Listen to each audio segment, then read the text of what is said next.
Kembali lagi dalam dialog khusus.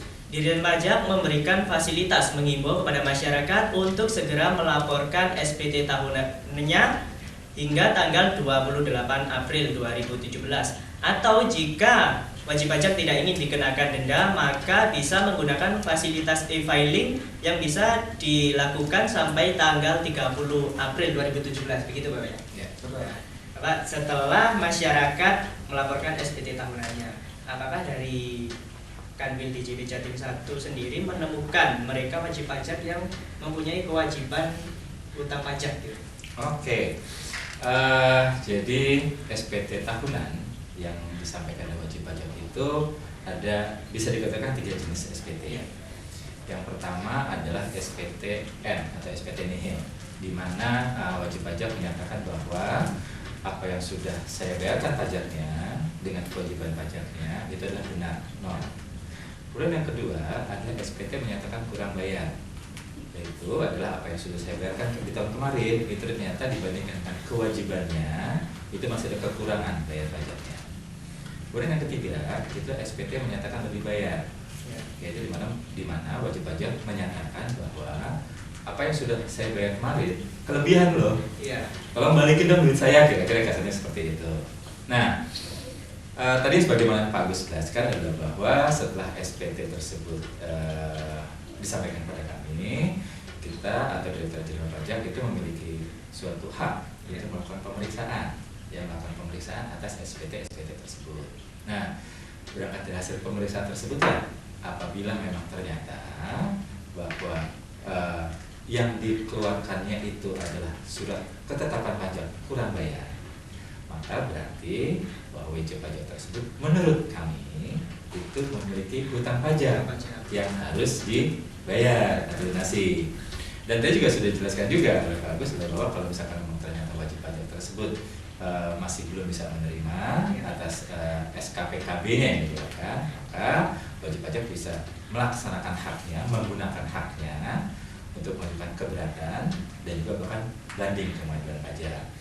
Pertanyaannya adalah apakah yang sekarang ini dilaporkan sampai dengan nanti tanggal 30 April itu apakah kami sudah menemukan hutang pajak? Kami sudah lakukan pemeriksaan dulu. Kami harus memberikan pemeriksaan dulu, baru nanti setelah kita lakukan pemeriksaan, baru nanti ketahuan apakah teman-teman wajib pajak yang sudah melaporkan SPT-nya itu masih memiliki hutang pajak atau tidak memiliki hutang pajak. Bisa dikatakan wajib pajak yang masih memiliki kekurangan. Bisa dikatakan adalah mereka yang mempunyai kewajiban hutang pajak. Bisa dijelaskan bagaimana bisa wajib pajak itu mempunyai hutang pajak? Oke. Jadi contohnya misalkan seperti ini. Katakanlah misalkan ya, SPT yang disampaikannya adalah SPT kurang bayar. SPT kurang bayar itu PPh badan, katakanlah seperti itu kan sekarang memang musimnya SPT PPh badan.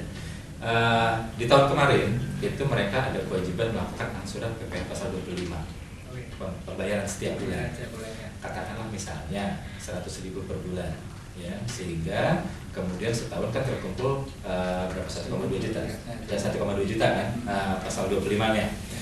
Ternyata di akhir tahun hitungan teman-teman dari penghasilan bruto, biayanya segala macam, bahwa ternyata kewajiban perpajakannya itu ada 150 juta. Ada kekurangan kan, kan harusnya 150, bayar 120. Nah, 30 juta itulah yang dibayar oleh wajib pajak melalui pembayaran SPT tahunan atau PPh pasal 29. Nah, itu belum merupakan hutang pajak. Itu belum, tapi itu merupakan self declaration dari para wajib pajak bahwa saya kurang bayar pajak.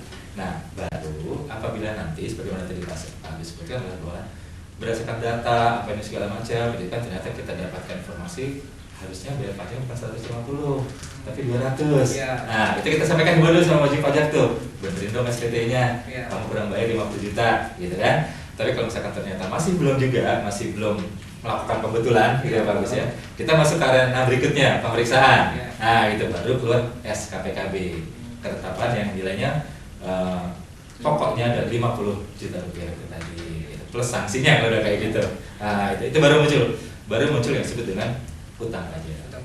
Nah, kembali lagi di pertanyaan yang tadi saya tanyakan, apakah ketika masyarakat sudah melaporkan SPT-nya, sudah dilakukan pemeriksaan, sudah ditemukan mereka yang harus mempunyai hutang pajak harus dibayarkan, dan langkah yang sudah dilakukan oleh Ditjen Pajak sendiri seperti apa?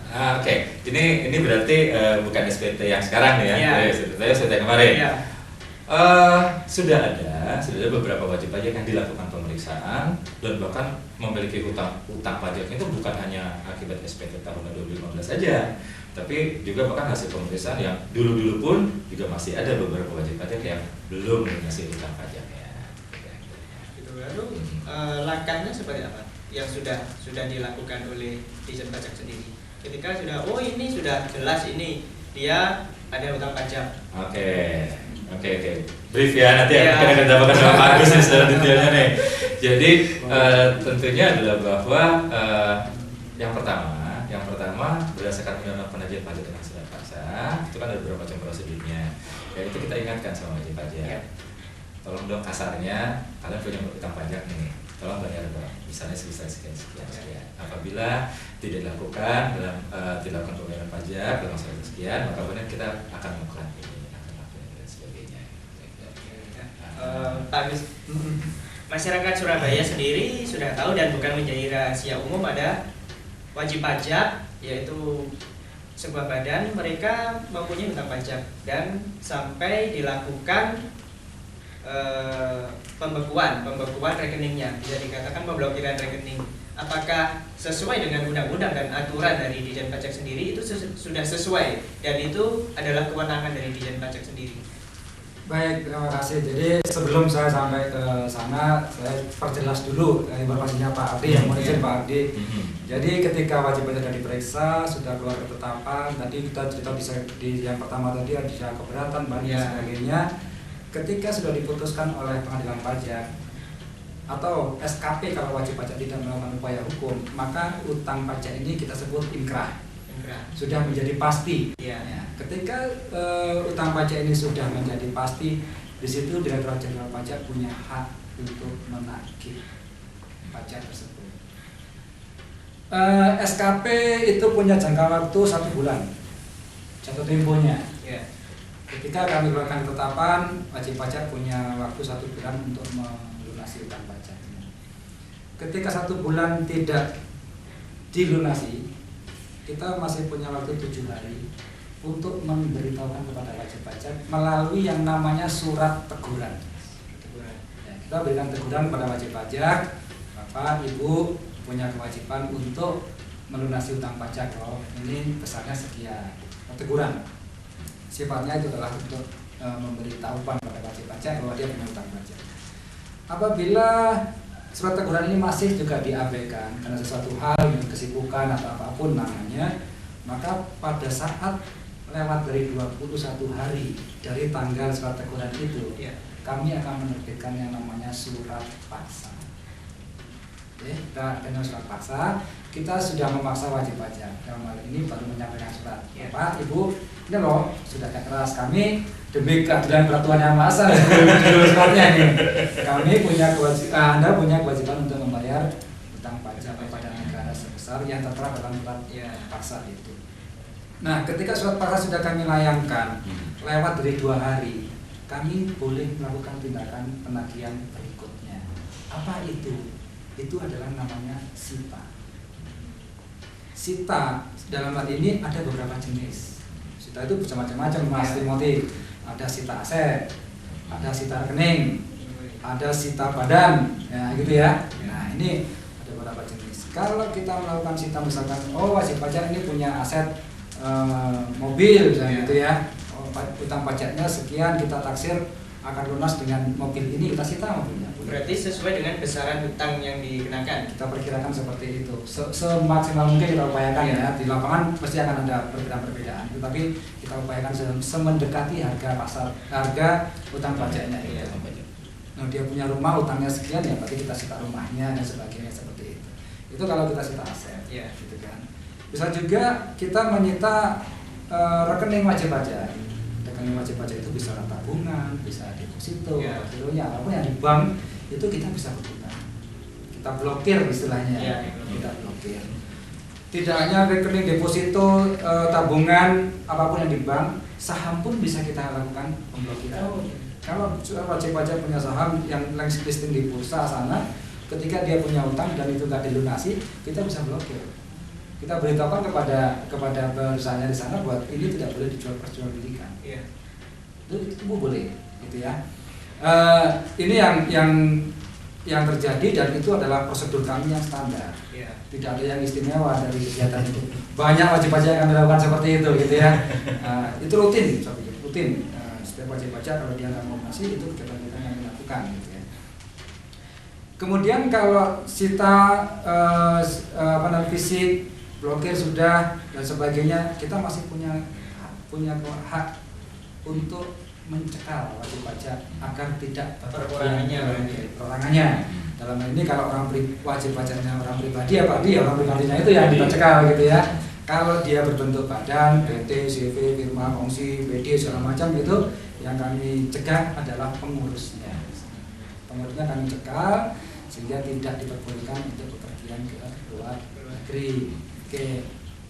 Kalau toh sudah kita cekal dan sebagainya masih juga tidak bisa, kita masih punya hak untuk memberikan giseling atau penyanderaan, sandera badan. Sama, ini juga kegiatan sita tapi mengerucut kepada orangnya. Kalau wajib pajak itu orang pribadi, ya orangnya itu yang kami sandera. Yeah. Sudah beberapa kali kita lakukan kegiatan ini, yes. Ya Pak Adi ya, kita bersama dengan Lapas Porong untuk memberikan fasilitas di sana. Kita sandera badan bukan tahanan, yeah. Sandera badan. Orang disandera kebebasannya secara fisik, jadi dia masih boleh pakai handphone, ini masih boleh, tapi secara fisik dia nggak boleh keluar. Dititipkan ya? Dititipkan.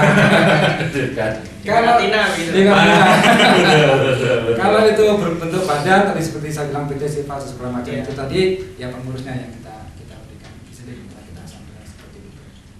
Nah itu adalah upaya-upaya kami untuk menagih apabila ada pajak yang menjadi kewajiban pajak yang terintegrasi seperti itu. Kalau ternyata lelang, sekarang kalau lelangnya aset gimana Pak? Gitu ya. Kalau lelang sitanya berupa aset, kita boleh melakukan lelang. Yeah. Lelang dalam waktu 2 hari sejak sita itu kita sudah boleh melakukan lelang. Lelang ya tentunya kita lakukan secara umum, prosedur lelang seperti biasa itu kita akan lakukan. Dan itu semuanya diatur di dalam Undang-Undang Nomor 19 Tahun 2011 tentang penagihan dengan proses paksa. Apabila saya yang menjadi wajib pajak yang mempunyai hutang pajak, lalu aset saya misalkan rekeningnya ini dibekukan atau diblokir, apakah yang akan memberitahu bahwa rekening saya diblokir ini dari Ditjen Pajak sendiri atau dari pihak bank? Oh gitu. Jadi kalau pada saat prosedur kita melakukan pemblokiran rekening, itu kita minta ke bank. Jadi kita bersurat kepada bank di mana wajib pajak mempunyai di situ, kita beritahukan bahwa bank ini saya dari Ditjen Pajak ada wajib pajak yang mempunyai utang pajak. Kami sudah melakukan ini, kami lampirkan surat paksa dan sebagainya kepada bank. Kita tunjukin bahwa memang dia benar-benar punya utang pajak, kami minta untuk diblokir. Oke. Nanti setelah itu baru bank biasanya memberitahu pada nasabahnya, karena dia tidak bisa transaksi lagi kan, tidak bisa mengambil. Tapi yang perlu diketahui di sini bahwa blokir itu hanya tidak boleh keluar. Ya. Tapi masuk masih boleh. Berarti pemilik rekening tidak bisa mengambil dananya, tapi bisa diisi lagi. Jadi kalau misalkan masih ada wajib pajak yang diblokir, kemudian ada transaksi dengan pihak luar, dia masih bisa masuk. Tapi dia tidak boleh keluar. Dan dari pihak bank sendiri ketika Ditjen Pajak mengeluarkan surat bahwa rekening ini harus diblokir, mereka juga harus sesuai dengan aturannya, dan itu sudah sah secara hukum. Ya, secara hukum sah. Jadi ada aturan juga di perbankan sana bahwa kalau dia terima permohonan blokir dari DJP, maka saat itu juga dia harus blokir. Dan itu sudah diatur dalam undang-undang BI juga. Perbankan di Indonesia, perbankannya di situ ada aturannya bahwa dia harus duduk di situ. Kalau ada permintaan blokir, dia harus blokir saat itu juga. Jam berapapun diterima. Sangat menerima. Pemirsa tetap di Dialog Khusus.